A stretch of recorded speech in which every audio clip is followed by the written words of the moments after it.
You know that feeling. It's probably the defining flavor of panic for the 21st century. Oh, yeah. You pick up your iPhone, maybe you're expecting a message or just, checking the time. You press the side button. Just the black abyss. Total silence. No Apple logo, no little battery icon, not even a buzz. It's the technological equivalent of staring into the void. Exactly. The dead phone scenario. And for most people, that's when the sweat starts, wondering if they backed up their photos. Mm-hmm. But for a technician, or really anyone trying to fix the thing, it's a completely different kind of anxiety. Because dead is, well, it's a useless word for diagnostics. It really is. I mean, dead can cover anything from a flat battery, which is a 10-minute fix, all the way to a catastrophic CPU failure. Which turns it into a very expensive paperweight. Right. The symptom is always the same, black screen, but the cause could be almost anything. And figuring that out has always felt a bit like, I don't know, performing surgery without an x-ray. You're just guessing. You start swapping parts, maybe you even tear the logic board apart just to look around. But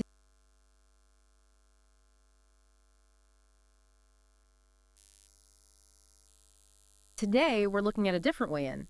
We've been digging through a stack of technical briefs and schematics for the iPhone 13 series, looking for a smarter way to diagnose a dead device. We're looking for a pulse, a way to tell if the device is actually brain dead or if it's just in a deep coma without doing all that risky, unnecessary surgery. And it all comes down to one very specific, very tiny power rail. The technical name is... It's a bit of a mouthful. It is. PP1V8 always, which in the schematics is usually called LDO9.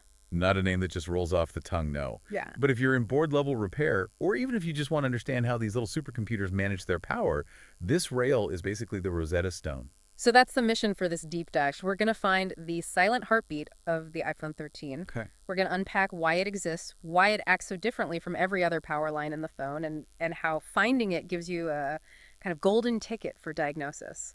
And maybe most importantly, we're going to navigate the physical nightmare that is the iPhone 13 logic board. Because, spoiler alert, Apple did not make this easy to get to. No, they certainly did not.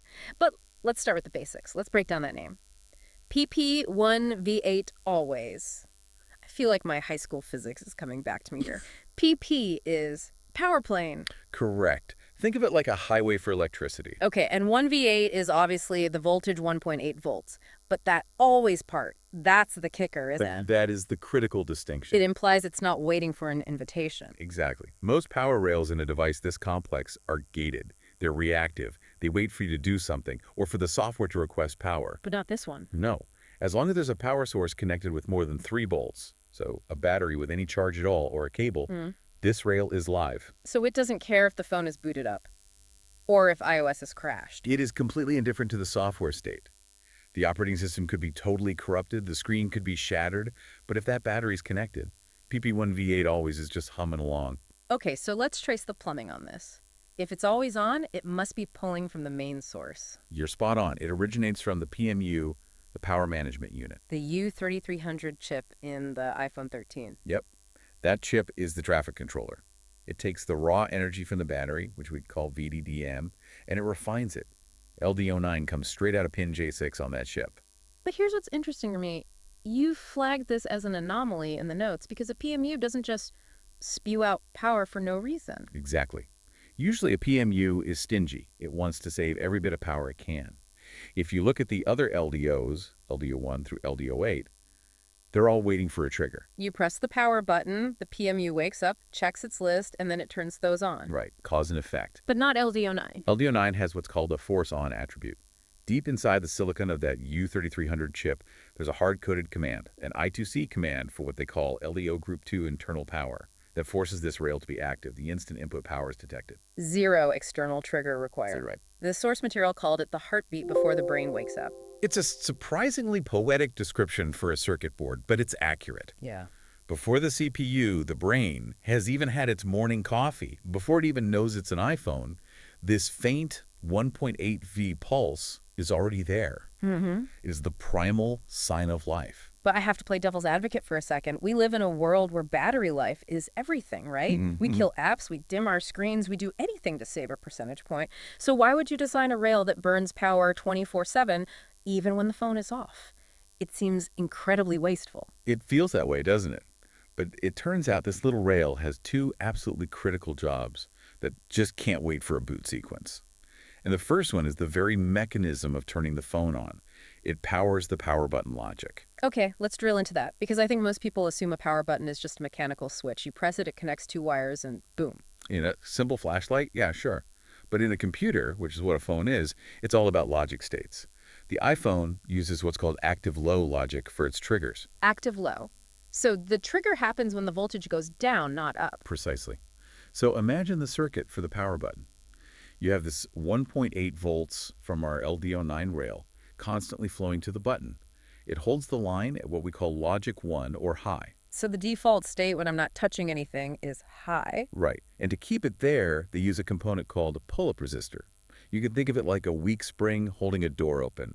The 1.8 volts is the pressure keeping that door open. Okay, with you, the door is open, voltage is high.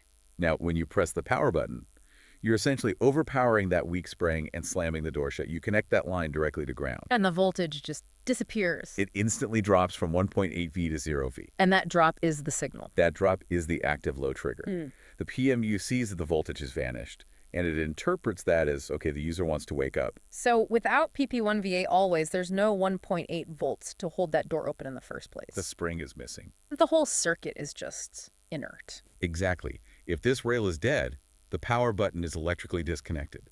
You could press it 1,000 times, and the PMU would never know, because there was no voltage there to drop. Okay, that makes perfect sense. It has to be on, just waiting for my finger.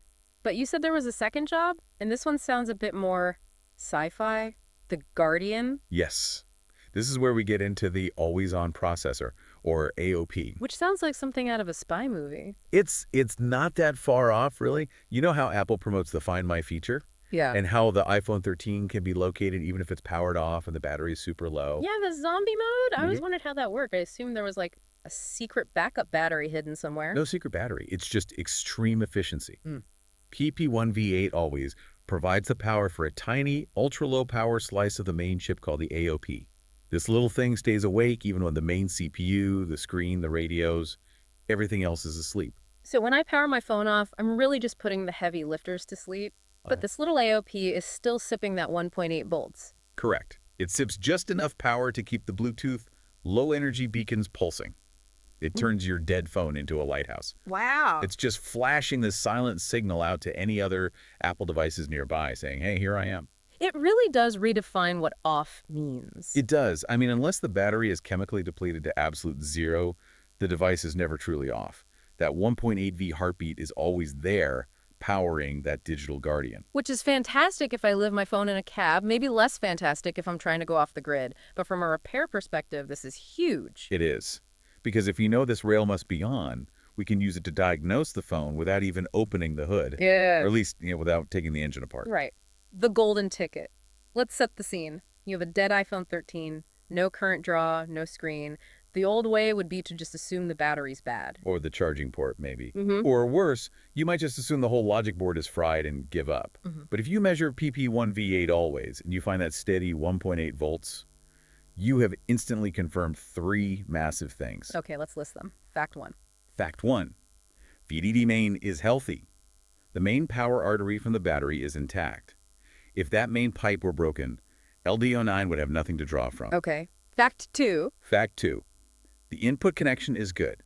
Your battery connector, your dock flex, they're seated properly. And fact 3. This is the big one. Fact 3. The PMU, that U3300 chip, is alive.